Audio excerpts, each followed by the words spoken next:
Chapter 2: The Struggle and Hustle.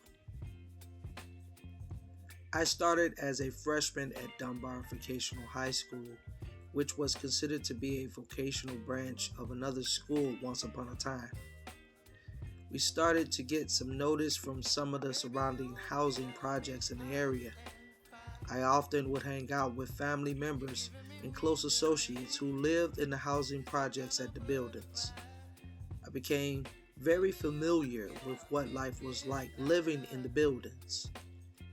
I looked, listened, and learned what was necessary. At this point, it became very apparent to me of what type of world we live in. People were struggling to survive and were willing to do whatever had to be done in that environment. The mentality was totally on another level. They were very serious about that money. But I can imagine that it was the same in various projects throughout the world. The struggle was and still is the same. Everyone striving to make it to the best of their ability with the understanding that this is what was required to have a life. I remember going to visit my cousins, T, Devil, and Dude, at the building, and while I was walking into the building, it was a dark hallway. All of a sudden, I found myself surrounded by the guys. They couldn't see me clearly, so I had to think quick. So I said, "What up, family? Where Dude at?" They stopped, hit the lights, and recognized me and then greeted me. "We didn't know that was you, G," one of the guys said. They briefed me on what was happening, and I then proceeded to head upstairs. I was able to meet up with T because Devil and Dude were nowhere to be found that day. She and I stayed low-key and hung out until things calmed down. It was a dangerous time. The building was at war with one of the other opposing buildings. It was that serious. I could have lost my life that day. They were like army ants, masked up and ready to kill. Their mindset was survival of the fittest because the streets were hard in the Windy City, and it still is. You had to make a way when it seemed to be no way. The block had similar situations, but of course in a different way. Like the housing projects, it was about protecting and holding on to the territory, but most importantly, it was about making that money. The thing that was so crazy about this was that no one owned anything. The Chicago Housing Authority oversaw these 28 16-story buildings on the south side, but because people lived in these places, they made claim. While it is true that I personally did not live in the buildings, my family did. So I was there with my family many times and was familiar with the struggle. One summer break. During the summers, I would travel back and forth out of town. I decided that I needed a break and went to visit my sister in Cedale. While staying with her, I already had some guys there that I got with every time I visited. These guys were like my brothers. I felt privileged by these guys as they adopted me into their family. I made it a point to see these guys every time I landed in the area. I remember one time we were together and they wanted to go fishing. I had never been fishing before and didn't think much of it, but they were bent on the idea of fishing, so I went along. Fishing was interesting, but in all honesty, I was horrible at it. I could not catch anything, but regardless of my poor fishing skills, I had a good time. There was a calmness about fishing that I had never experienced before. Coming from the big city of Chicago, going fishing was just never on the agenda, but I am happy that I joined them anyway. They had a southern hospitality about themselves, and for that I will always be grateful. Their mother was a sweetheart too. As I reflect on this family and the time I had with them, It hurts me that I didn't keep in contact with them like I should have. After many years passed, I found out that the family had a loss. My little brother, Carlando, life course was cut short on April 5th, 2008. He will always be remembered, loved, and appreciated. As I continued my time in Seedale, it was nothing but love. My sister's boyfriend was one of the guys and the father of her last child. Our families merged and he was a top influence for me. I did not respect many men, but he had my respect. It wasn't because he was a tough guy or anything like that. It was because he was a man of loyalty, order, knowledge, wisdom, and understanding. He was a boss. My grandmother loved him and would do whatever she could to assist him. One time he was arrested unjustly for something, and my grandmother paid the bill and the bail with no hesitation. I think my grandmother loved him because she knew he loved my sister. They were a young couple at the time, and he didn't play no games when it came to my sister. He was a protector for her. While it is true that my grandmother wanted marriage to be in the picture between them, she didn't press it. The family who knew about him accepted him. This became even more clear when both the grandmothers and the matriarchs, Sam B and my grandmother, came together. From that point on, our families have been united. I recall visiting Sam B's house in Lake Heights hanging out, and our grandchildren and myself were crazy. We got into all types of trouble. I can hear Sam B now, yelling at the top of her lungs, "Sit y'all bad selves down! Somebody come get these kids!" And that's the clean version of our words. Yeah, Sam B was the matriarch of the family. I loved her like my own grandmother because she was. I am very grateful and privileged to have seen her one last time on December 19, 2018 on Facebook Live. My heart burst with joy when she told me, "I love you, Marvell, and hadn't seen you in a long time, boy." Yeah, she was a tough little lady that was full of love, and I observed that from the beginning. I was happy that my cousin T did that for everyone by putting her on Facebook Live. My cousin did the hood a favor and had a basketball court put in Lake Heights sometime after he went undrafted to the NBA. I recall many days and nights on that court when it was the only thing to do. My cousin set a real good example in philanthropy, showing the importance to never forget where you come from and give back. I have to say, I think this is where I got the idea to be a volunteer in the community. In some way, of course. To be able to do something positive for others. I didn't have the funds to do anything big like my cousin, but I realized that even the small things count. So if there was an opportunity to give, I would give.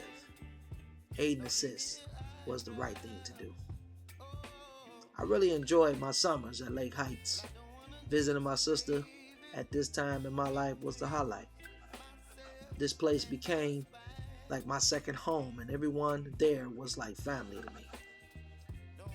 As I continued on with my summer down in Seedale, I made the best use of my time as a youngster. Back to the land. In time, I made my way back to Chi-Town and resumed my education at Dunbar. Then one day, a student and I exchanged words in the middle of the classroom. This conflict grew into a showdown, and I had to throw them fists and make him catch these hands. Security was called, and we were both escorted to the main office. At that time, I was not going to back down from my fight. Pride got the best of me, and as a result, the teacher of that class decided to fail me. I was highly upset, especially since I earned a passing grade to become a sophomore. This failing grade required me to take the class over and stay a freshman. I was sick.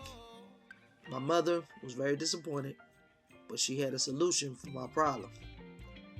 She only considered this solution because she knew I passed the class and saw this as an injustice. But she certainly did not approve of the actions I took that led me into the situation. I was reminded of the importance to control myself and think first. My mother had received some information about homeschooling from some friends nearby known as the Weaver family.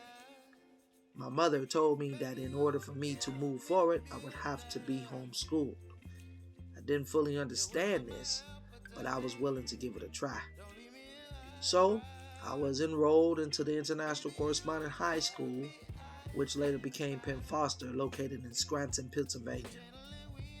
It was a very different set of circumstances. I received my books and material in the mail and studied like I was in public school, but had the free time to do what I wanted. I had all the needed attention to focus and to submit my homework, tests, and examination answers by phone. In the beginning, I thought it would be easy. However, I discovered that nothing in life is easy.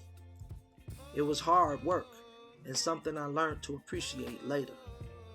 I also learned that taking in information is not the same as taking in knowledge.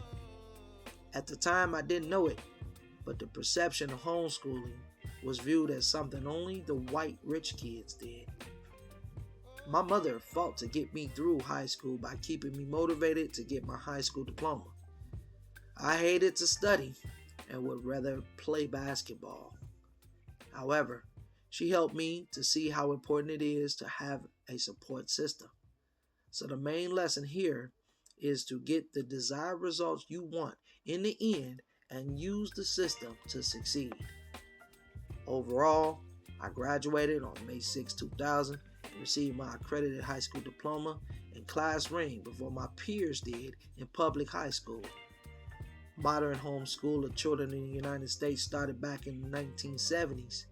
Back when I started homeschooling, many urban children went to public school. Homeschooling was unheard of as something black children did in my area.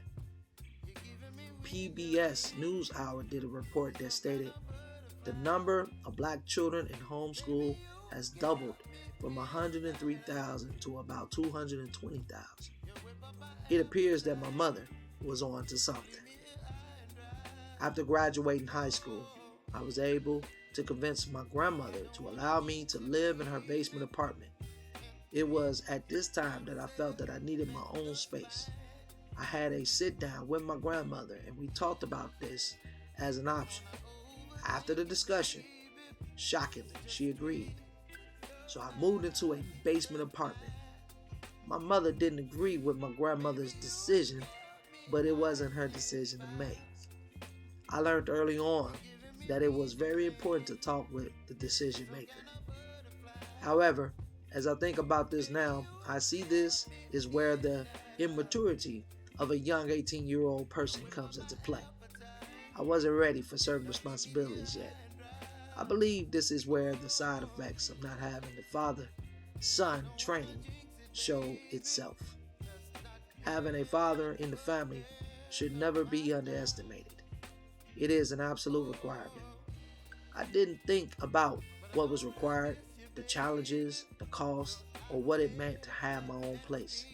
But I proceeded to move forward and would figure it out as I go. So I moved into my space and gained a sense of freedom. But I still didn't have a plan. I also got unusual attention from others all of a sudden because I had my own place. With all of the young guys graduating on the block, it was time for the next level. I was the only one that officially had my own place after graduation, so I received certain offers by ranking block members. After many discussions and careful consideration, I set limitations on my block activities and began my hustle. Then one day, it all hit me. I realized that I had crossed over into the world of adulthood and accountability, and it scared me to death. I sat myself down and looked in the mirror and asked myself, what are you going to do with your life? I started strategizing and planning my moves. I started writing down some goals for myself and then took the necessary steps to make them a reality. Goals such as go to college and get a degree, get a good job with benefits, make a lot of money working, and live the American dream. I attempted to seek a higher education by enrolling into college while hustling. In the beginning, college wasn't working well as I found myself trying to become an electrical engineer at the Business Taylor College. It wasn't for me.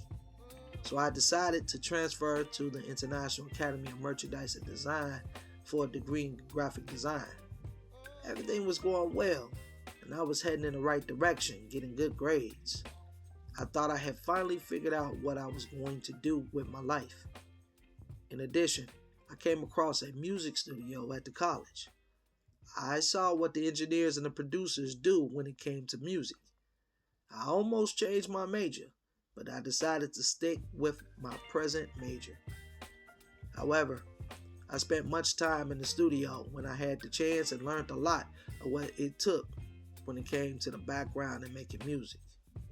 Prior to making this decision to go to college, I was faced with a lot of criticism. Statements like, you never will amount to anything. All you're going to do is make your mother cry. I've never known you to finish anything. But regardless of this, I never gave up and continued to keep moving forward despite all the hate speech. Street rappers and street life. On the block, I would team up with the guys and we would freestyle rap. Face and Menace were developing rap artists and I would listen to these guys all the time. They had their group called Face the Menace, and this was supposed to be the title of their first album. I also would freestyle rap with two of the most talented rappers, Ace and Red Rum. We used to have freestyle sessions often, and as I listened to these guys rap, it motivated me to express myself freely on the mic. All these guys motivated me when it came to rapping. They created a monster because from that moment on, I wrote 3 journals of lyrics. I knew I was in the presence of great talent. As I continued to attend college, I learned some business techniques and collaborated with one of my classmates, and he assisted me in making art for album covers and other graphic marketing materials that later helped me in ways I had no idea that was coming. Everything was going good as the block was popping. We were making money and I was holding it down in college at the same time. Then one of the big homies came home from serving several years in the joint.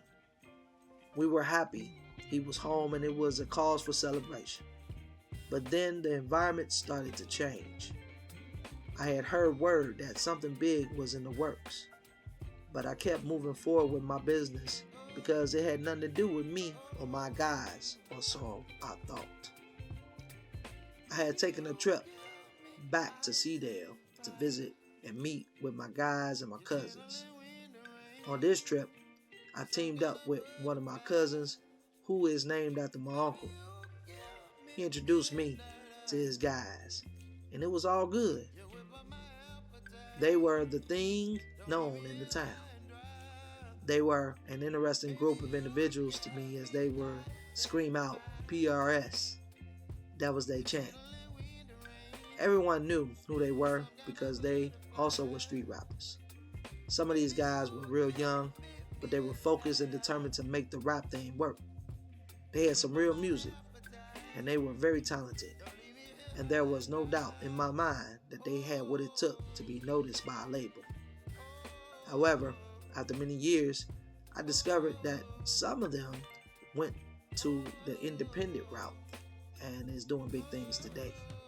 For example, Darkface Squatter has proven himself to be one of the elites of that group. I remember when he was just a little guy, always in the studio perfecting his craft with his big brother at the helm before he died. Then there was another group called insane. Between both groups, I met some cool dudes and some real stand-up guys. Later in life, there were many of the young ones who took flight in the rap industry from that area, including Big Bub and even my cousin T-Hud, Huncho Six, and more. The music industry was seen as a way out of the hood. The truth is, everyone simply was trying to position themselves for a better life. My cousin and I went to a certain location. As I entered the room, I saw a large amount of money on a big dining room table. I looked at my cousin in disbelief because it looked like they robbed a bank or something. Then the leading member of the group, TB, approached me, and we talked for a minute. He and I hit it off really good. I could tell he was a man of influence and respect. TB brother was crazy on the other hand. He just liked to party a lot. Truth be told, they were a force indeed to gather. Then all of them, including my cousin, left and went into another room for a meeting. I waited until they came out. They finished their meeting and my cousin and I left. I didn't ask any questions because I knew that if I was supposed to know what was discussed, then I would have been invited to the meeting. His guys were no different from my guys in the Chi, as we all understood that our business is our business, and that was to be respected. I was a guest and was treated with hospitality, and that was it. Later that night, I was invited to a fraternity party near the campus at SIU. I was having a good time at the frat party, and afterwards some of the frat brothers came to me and we had a long talk. I brought some serious questions to them since I noticed that some of them were doing things that only guys in a certain street organization would do. The conversation was very informative. I never saw things the same after that discussion. It took me to an entire different level of understanding of what it means to have personal growth and development. I wish I could tell you more than that, but you have to be one of the guys to understand. I returned to my sister's place with a lot on my mind and took a lot of what was said into consideration. During this trip, I was hanging out with many of the influential guys in the community, and one night while hanging with the homies, AOG requested my presence. He wanted to talk with me and one of the other guys I was with. We made arrangements to meet him the next day at his home, and when we got there, it turned out to be a session for education. He had been observing us and picked a select few to share some information with that was absolutely necessary for our ongoing development as men. He proceeded to ask us questions about certain information, and I told him that I was familiar. He smiled, and then he proceeded to share some information with us to expound our comprehension about the power of education, economics, organization, and more. To my delight, I discovered that he was a teacher who saw potential in us and wanted to increase our knowledge, wisdom, and understanding in life.